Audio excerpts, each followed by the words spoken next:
বর্তমান বিজ্ঞানীরা কি বলেছেন?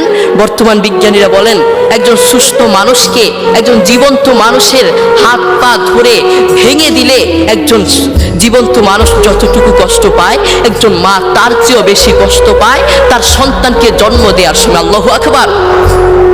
এরপরেও কেন আমাদের মায়ের প্রতি ভালোবাসা নেই?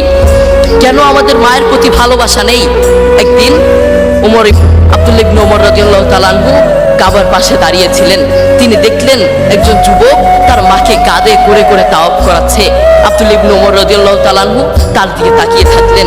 এরপর যুবকটি আব্দুল্লাহ ইবনে ওমর রাদিয়াল্লাহু তাআলা আনহুর কাছে এসে বললেন, আমি কয়েকটা বছর এভাবে আমি আমার মাকে কাঁধে করে বেড়াই, আমি আমার মাকে বাথরুমে নিয়ে যাই কাঁধে করে, আমি আমার মাকে খাওয়াতে নিয়ে যাই কাঁধে করে, প্রত্যেকটা জায়গায় আমি আমার মাকে এভাবে কাঁধে করে নিয়ে যাই। আপনি বলুন, আপনার কাছে আমার প্রশ্ন, আমি কি আমার মায়ের হক আদায় করতে পেরেছি? আমি কি আমার মায়ের হক আদায় করতে পেরেছি?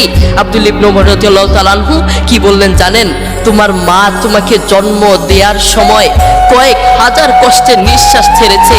তুমি যদি সেই কয়েক হাজার কষ্টের নিঃশ্বাস থেকে একটি কষ্টের নিঃশ্বাসের হক আদায় করার জন্য কিয়ামত পর্যন্ত তোমার মাকে এভাবে কাঁধে করে বয়ে বেড়াও, কিয়ামত পর্যন্ত একটা কষ্টের নিঃশ্বাসের হক আদায় করতে পারবে না। আল্লাহু আকবার। দেখেছেন মা আমাদের জন্য কত কষ্ট করেছেন। নিজের জীবনের চেয়ে তার সন্তানের দিকে ভালোবাসেন।